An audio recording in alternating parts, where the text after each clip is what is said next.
So, welcome to the Dr. Gundry podcast. You know, most of us know someone who has suffered from cancer, whether it's a parent, a sibling, a spouse, or a friend. Maybe you've been fighting your own fight and battle against cancer. Well, what if there was something you could do about it?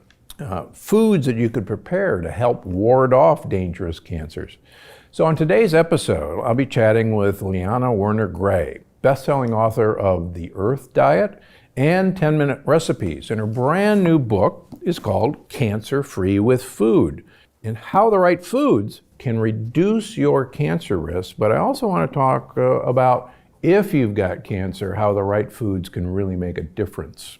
So you're going to learn about Liana's health journey, which foods to eat and which to avoid, because this is the Dr. Gundry podcast after all, and how you and your loved ones can start living healthier, cancer-free lives today. So, Liana, welcome to the podcast. Thank you so much for having me, Dr. Gundry. Well, we're so happy to have you here. Now, when you were 21 years old, last year, I assume. Thank you. You discovered you had a golf ball-sized lump in your neck. So, tell me about that, and then I want you, as a segue, tell me what you thought caused that and what your medical journey was. So I grew up in Alice Springs, outback Australia, with a very indigenous rich culture. So from age 5, we were taught that the healthiest way for us to eat was to go out to our own backyard and to pull foods straight from the trees or the bush, because those were the most nutritious. So that was planted in my brain from a young age. Now, when I left Alice Springs to go to Brisbane, to go to university, I was living on my own and to my own devices. So I started to indulge in junk foods and fast foods and processed foods really for the first time. And I became very quickly addicted to it. And I knew it was wrong, and I knew I was depriving my body of nutrition every single day. And so I started to notice all these health issues started to happen, but I ignored them because the impulse to eat sugar and fast foods was much stronger at the time. So after 5 years of eating like that every single day and eating copious amounts of junk food, I mean, I would eat gummy bears for breakfast, I would eat pizza for lunch, KFC for dinner, McDonald's. Listeners, cover your ears, please. Yeah, oh, it's awful. Yeah. So then when I was 21, I ended up in hospital with the lump in my throat, which at first I just thought was a swollen gland. So I ignored it, and after 2 weeks it got bigger, it got worse. So my naturopath said, you need to go to the hospital and get this checked. So they did a biopsy, and when the results came back and they said, look, you have a 3.7 centimeter mass tumor in your lymphatic system, I went and researched what the lymphatic system was, and I learned that it's basically the body's sewage system. And so I was like, wow, that makes sense. I put way too many toxins into my body, that my body backfired and was like, you can't keep eating like this. So I knew that it was diet related. Also, my gut told me this is diet related. So that's when I started my healing journey, and I wanted to get healthy once and for all. Okay, so people who are listening or watching are going to say, okay, you had a lump in your neck. It was probably just a swollen gland. You actually have a biopsy that said it was a lymphoma, yes? Is that correct? I have a biopsy on my website that shows that I have a 3.7 centimeter tumor on the right side of my neck.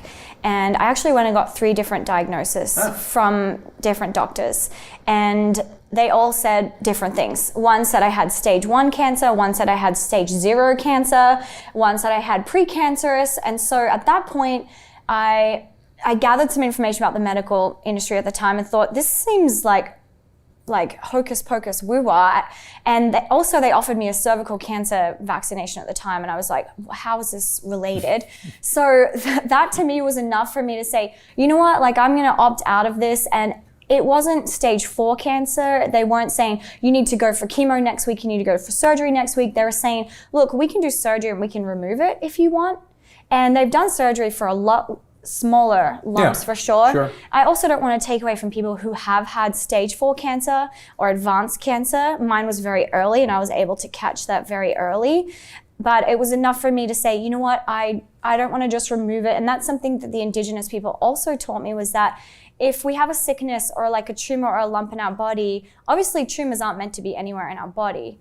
So they said, if you just go and you do medical and you cut it out, that doesn't necessarily address the root cause. And I wanted to address the root cause once and for all, because I knew I had to stop eating like that. So that's when I said, you know what, I'm going to go and actually get healthy once and for all and go back to my roots, go back to nature. So I went and found a medical doctor who was helping people with vitamin C injections and helping people heal cancer naturally. And then I worked with a naturopath, and I started juicing 6 times a day. So I drank 6 vegetable juices a day.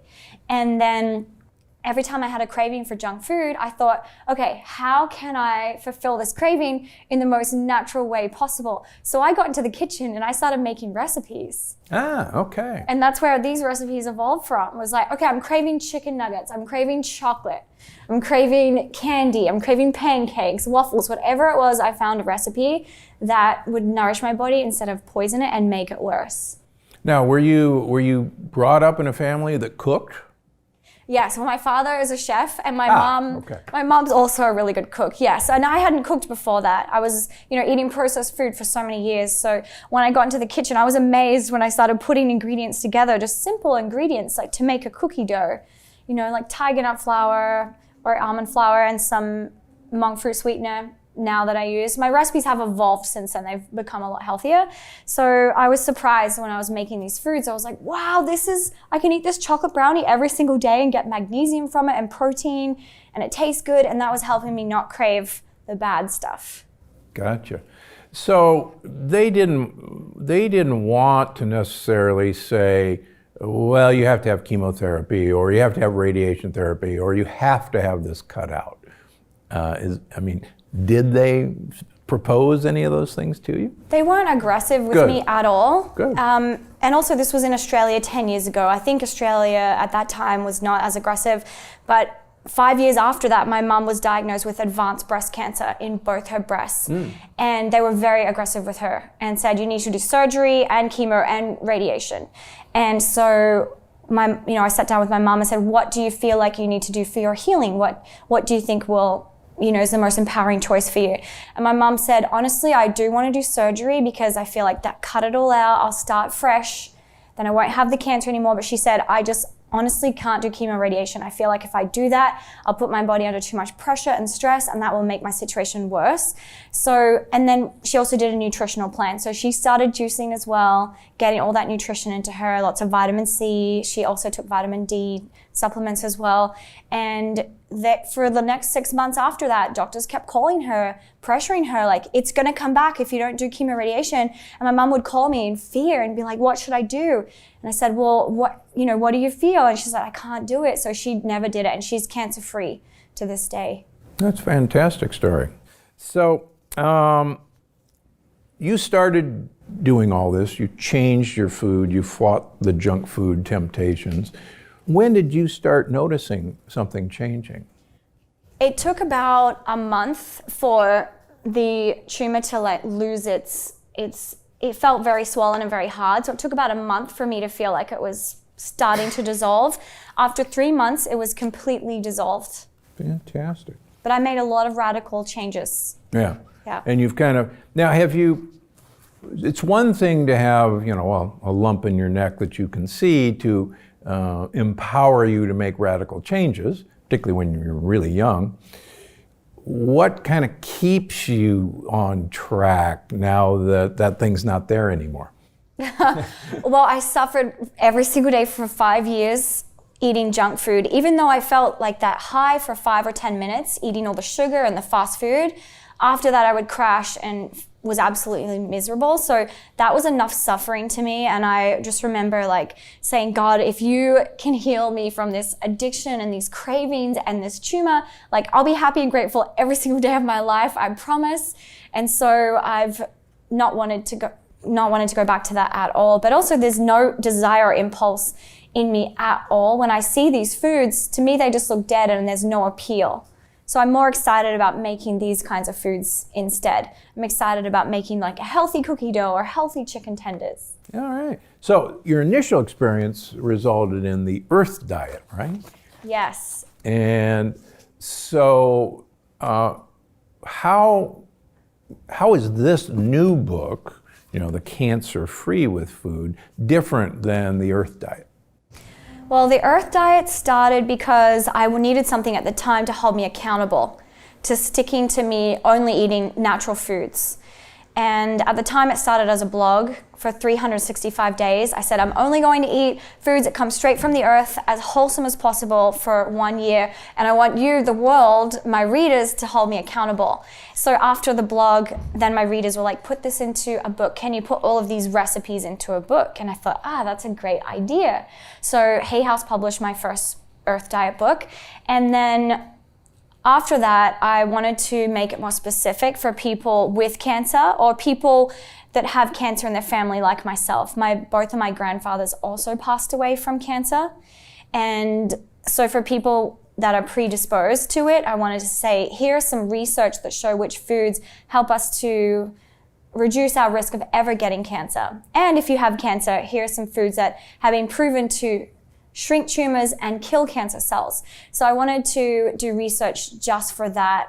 And I love the cancer community and love helping people with cancer because it's a terrible disease and a terrible feeling, and I've been there, and it feels like absolute rock bottom. It feels like hell, literally. So I want to help people that are in that situation. So when you did the Earth diet and you did this year-long journey, you didn't have to move back to the outback and eat native plants. I mean, you were doing this from Brisbane, right? Exactly. The big city. Right. I wanted to find a way to make the natural indigenous lifestyle fit into our very fast-paced, busy, modern lifestyle. Yeah. And can you do it? Obviously you can. Yes. And you're going to teach us some of those things. So the new book is, Cancer Free with Food. So what are the most toxic foods that everyone should avoid? The most obvious one is sugar, white sugar and corn syrup. The body just doesn't know how to break that down. It's just way too much toxicity for the lymphatic system and the liver and the whole body. So that one's an obvious one. Also, a lot of preservatives like fillers, additives. I found a lot of research on those that have proven that those create toxins in the body, carcinogens, which lead to cancer. So obviously avoiding anything genetically engineered, and then also even microwave foods, because that's considered a form of radiation. So I thought that was fascinating. And then also I found some studies that were linked to foods that have been sprayed with pesticides. So fruits and vegetables sprayed with pesticides is incredibly toxic and does increase your chances of getting cancer. And some people say, well, that sucks. I just want to be able to go to the supermarket and buy a fruit and vegetable. I know. So do I. But if we're in this country, in America, we have to buy organic produce or grow it ourselves because we are at risk of getting a lot of pesticide exposure. And then also farmed seafood was really toxic. I was surprised about how toxic farmed seafood was. I didn't think it could be that awful. It's really bad. And as you know, in all my books, I say, please, please, please, only wild caught fish. And we're beginning to see actually tricks.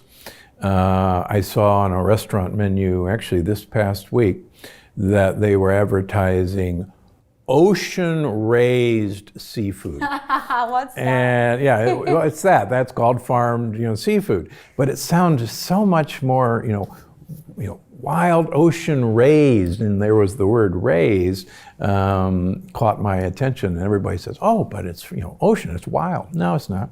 Yeah, they're smart with their marketing. That's something people need to be cautious of, is the packet might look natural or like say ocean raised fish, but it's just marketing. Yeah, very true. Okay, so a lot of my listeners know that I've been talking about the importance of vitamin D, and off camera we were talking about that. So what are your recommendations for people in terms of vitamin D? Well, I recommend getting blood work every 12 to 24 months and just checking your vitamin D levels. And if they're down, take supplements. But also go out and get sunshine and don't be afraid of the sun. I also did a lot of research on skin cancer, and there are legit studies that say that more cancer is caused from skin cancer and the carcinogens in skin cancer, sunscreen, and how toxic sunscreen is versus the sun. Very true. That's part of my 7 deadly disruptors, and sunscreen is right up there on carcinogens. And it's interesting, the University of California, San Diego, just kind of down the road from here, published a number of papers on the effect of vitamin D in cancer, and they've found that most people with cancer have low vitamin D levels. And there's a very strong association, in their opinion, between low vitamin D and the development of cancer. And I've certainly seen that in my practice. Mm-hmm. In fact, shockingly, they think the average American should take 9,600 international units of vitamin D3 a day to have an adequate level. And in their published research, they have never seen vitamin D toxicity at up to 40,000 international units a day, routinely. So I think there's this huge fear, particularly among practicing healthcare professionals, that vitamin D toxicity is, it's horrible. And I see a number of my cancer patients who I run their vitamin Ds 100, 120 nanograms per milliliter, and their oncologists say, you're vitamin D toxic and get that down. And next time I see them, their vitamin D level is like 40, and I go, what happened? I said, oh, my oncologist said I'm killing myself with vitamin D. And I said, well, that's funny, the data shows it just the opposite. Yeah, it's because they're trained in such old school things, same as nutritionists. It's all Correct. Old school. We're still trained that we should be promoting corn and grains, and that's awful. Look at the health stats. So I personally take vitamin D supplements myself, and it's also something free that we can get straight from the sunshine, which I talk about in my book also. I talk about here's some free natural treatments that you can do if you have cancer or want to prevent cancer, and getting sunshine is one of them. Yeah, absolutely.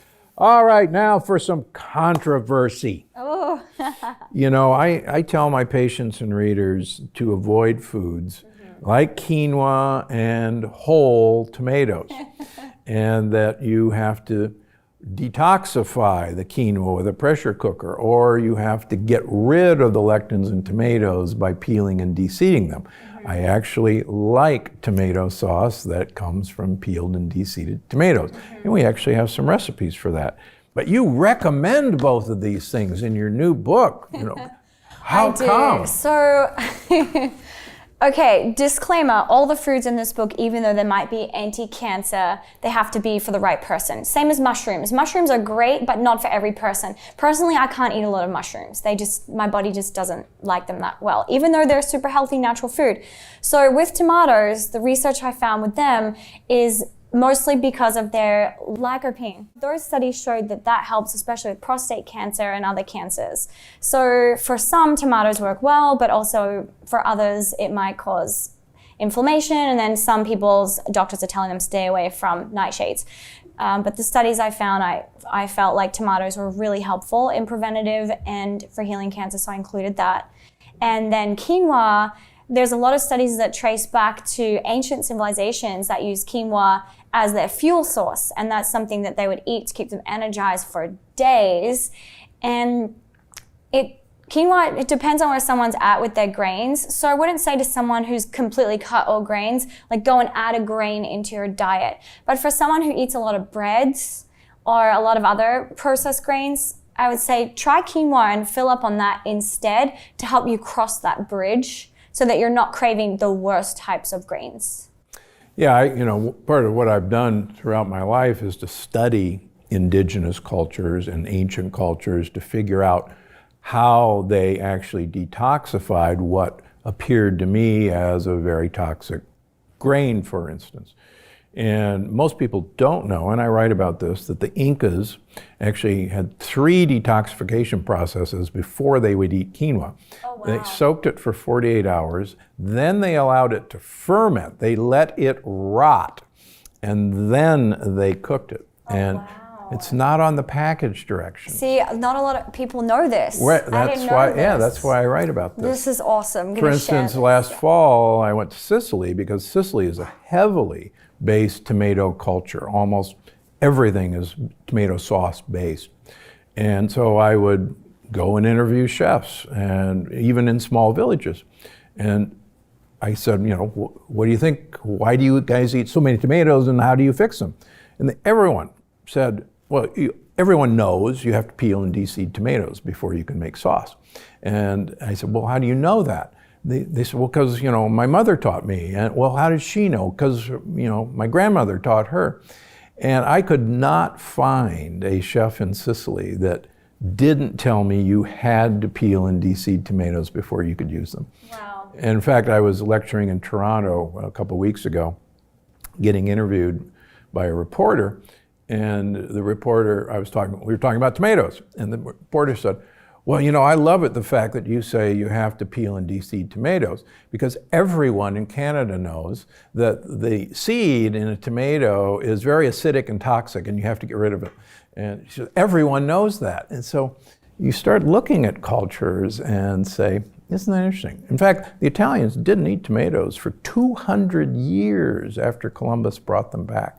Their native son, because they knew how toxic they were. Oh, wow. Interesting. Well, and also what I learned from the Aboriginals is that you don't eat the seeds in any fruits or vegetables, because if you do that, basically there won't be any. You won't have any more food. They had to eat the food and keep the seeds and replant them, because they couldn't just go to the supermarket and buy seeds that didn't exist. So that was their way of keeping that cycle going. So it totally makes sense to me to remove seeds from all fruits and vegetables, because we weren't designed to eat them.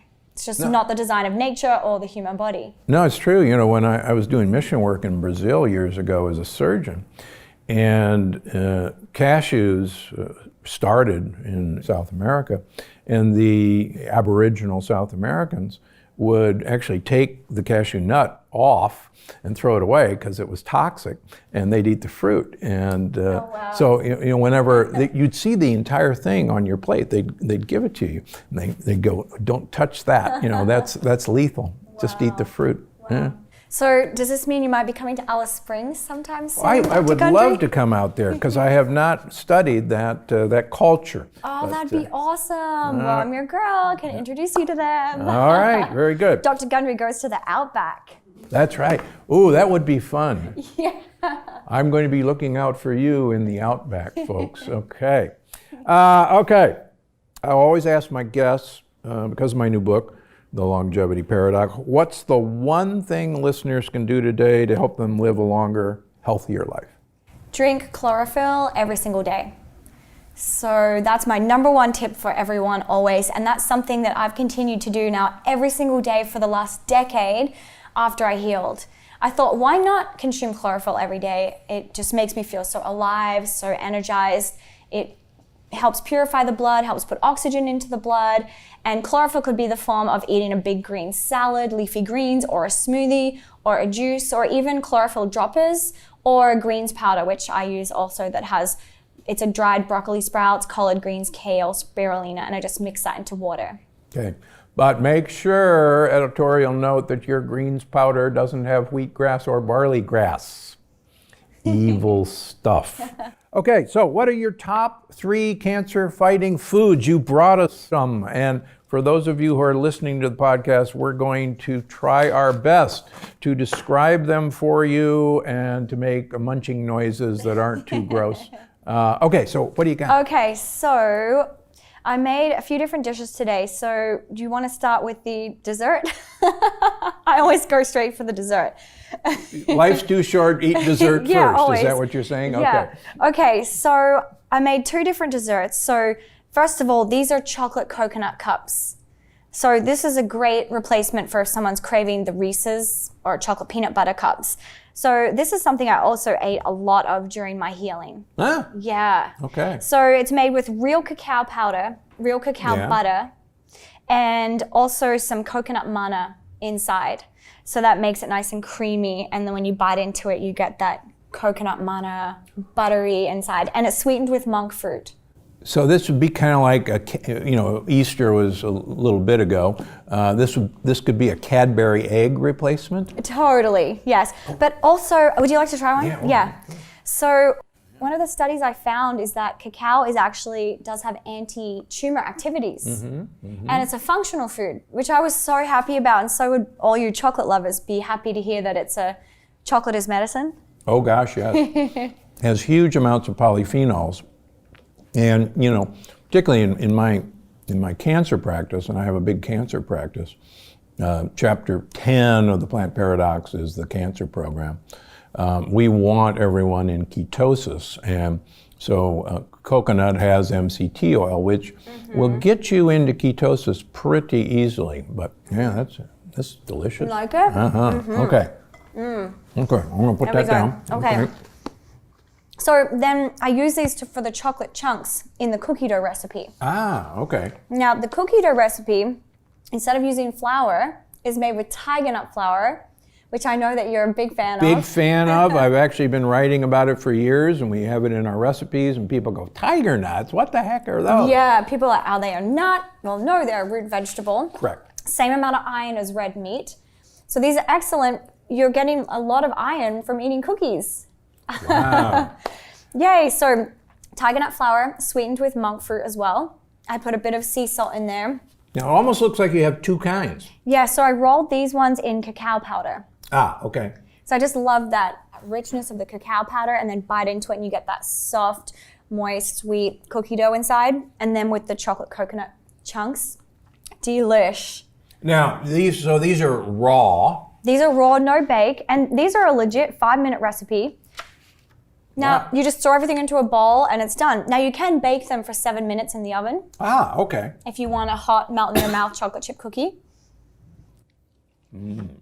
So this is actually okay for me? This is a great replacement, a great upgrade, actually nutrient-rich cookie dough. So you're a junk food addict that created her own junk food so that you can, Junk food gone healthy. And I think that's what we have to do.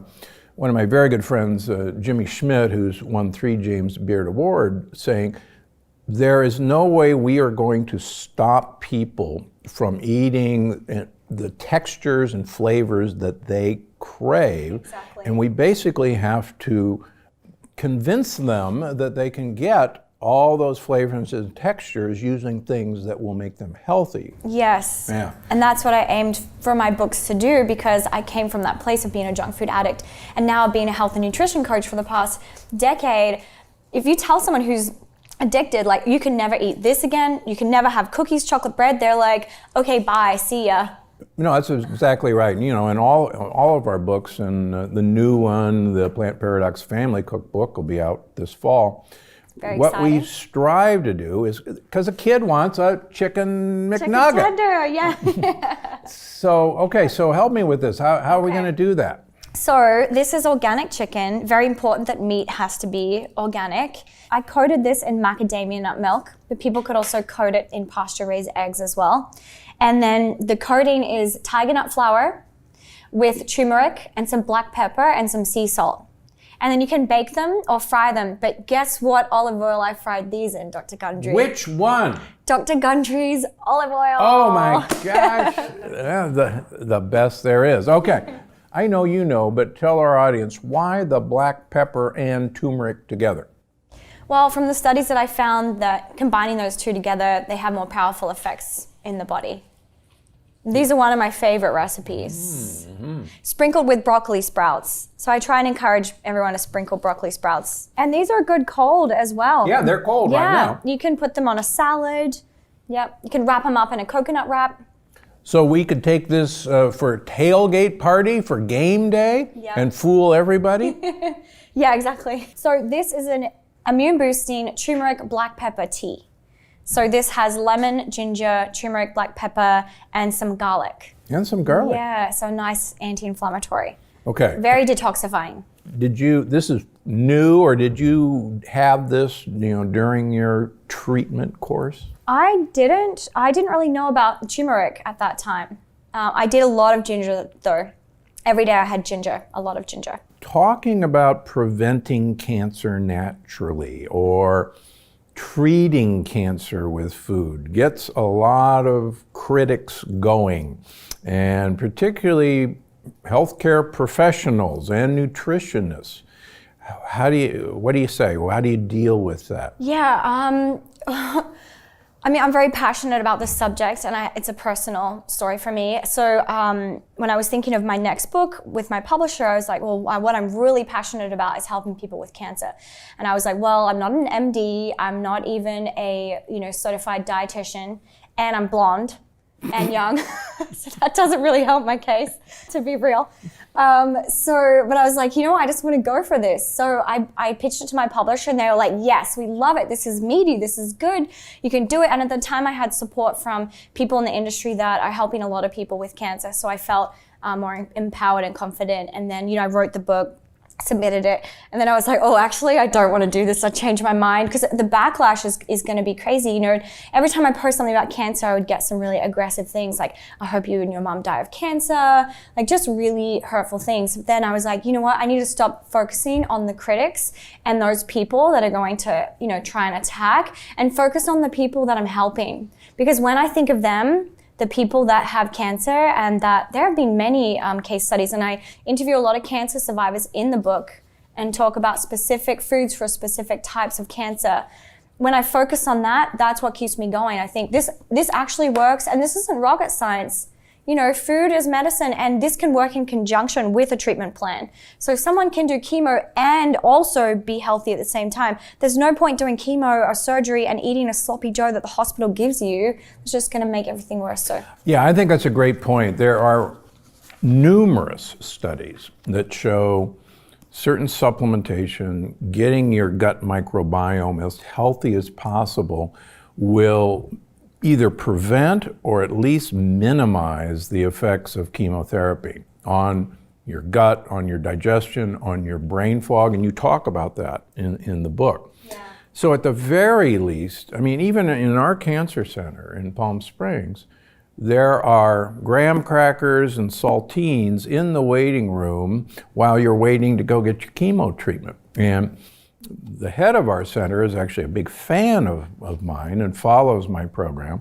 And I'm always picking on him. I say, what are you doing? And he says, well, they want that. And, we're in business, and, they're not, they'd eat this. So we just need them to have these kinds of options. Yeah. Or have like a healthier cracker. Okay, well, so the critic will say, well, this is really expensive to do, and if you're on chemotherapy, you got cancer, you don't have time to do this. That's 5 minutes?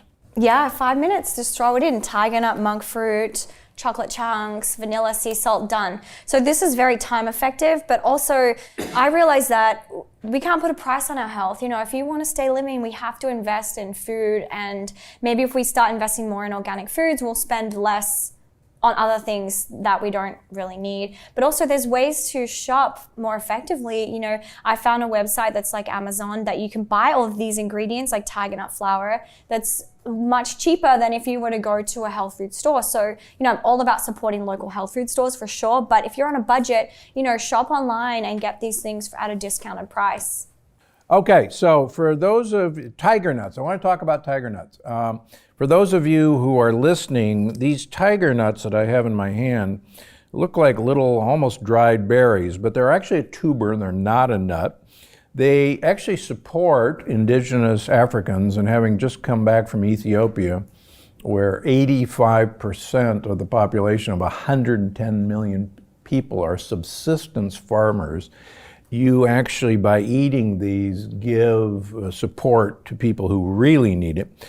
But these guys actually are tubers. They feed good gut bugs. They are one of the best foods for feeding gut buddies. And these are hard as a rock in this form. And maybe I can click them. So having personal experience over the number of years, do not try to eat these things just like this. They are potentially tooth breaking. So how do we use them? How do we find them? Yeah, so they can be shocking to someone who just tries to eat them like this. So I would recommend getting the peeled tiger nuts, and you can also get sliced tiger nuts also. But if you do get the whole tiger nuts, I'll soak them overnight, and then you can eat them now they're nice and soft. They're also great for a breakfast. But then also you can just buy the tiger nut flour. Or you can grind these up yourself in a food processor and make your own tiger nut flour. The one that I use and Dr. Gundry uses, I believe, is Organic Gemini. And you can get that, well, I shop at vitacost.com. So Good spot. Yeah. Good spot. So you can get it from there. Just type in tiger nuts and it'll come up. I also have a code, if I can say that. You sure can. It's Earth Diet. So you get an extra 10% off your entire order. So vitacost.com, type in tiger nuts, and then put the code Earth Diet when you check out. That helps people who are really tight for money, because I don't want people to have money hold them back from living a healthy life. Yeah, and if we, like you say, if we spent our money on food, we wouldn't have to spend our money on treatments like people have to go through. Exactly. And people feel more alive, have more energy, and then they can do other more creative things that bring in more money. So it's like a whole cycle. And fun fact, if you get the sliced ones, you can actually use them like slivered almonds, and they make a very attractive addition to a salad. Yes, and also a dessert too. You can roll the cookie dough in the sliced tiger nuts. Ooh, yeah. And they look beautiful and fancy. But my favorite way to use tiger nuts, I would have to say overall, number one, is making a tiger nut milk. So I'll do 1 cup of tiger nuts, and the recipe's in the book, 1 cup of tiger nuts to 4 cups of water, and that's it. Blend it up, and it comes out white and creamy and delicious. So since tiger nuts are naturally sweet, just like a sweet potato is, there's no need to add any extra sweetness. It's just perfectly creamy and sweet and just so delicious and refreshing. And some amazing studies I found on tiger nuts is that when we consume more tiger nuts, it helps detox our liver and also protect our liver. So I include these studies in the book. I actually list tiger nuts as a number 10 top anti-cancer food in the book. So if someone is going through chemo, it would be really helpful if they're drinking tiger nut milk every day to help their liver. So ditch the cashew milk, ditch the oat milk. We're going on a tiger nut milk craze. Yeah, woo! All right, very Finally. good. Finally, these guys need recognition. Okay, so where do we find Cancer Free with Food? So you can find it at Amazon, also Barnes & Noble, or any bookstore will also have it. It's a bestseller, number 1 on oncology on Amazon. It's a top 100 on Barnes & Noble, and also a top 100 on Amazon overall as well. So yeah, please get the book, enjoy it, and then share it with anyone that you know who has cancer or anyone who wants to prevent cancer. Well, thanks so much for joining us, and thank you for the great healthy food. See, you can have junk food that actually heals you rather than kills you. All right, so that's it for today. I'm Dr. Gundry, and we'll see you next week. Before you go, I just wanted to remind you that you can find the show on iTunes, Google Play, Stitcher, or wherever you get your podcasts. Because I'm Dr. Gundry, and I'm always looking out for you.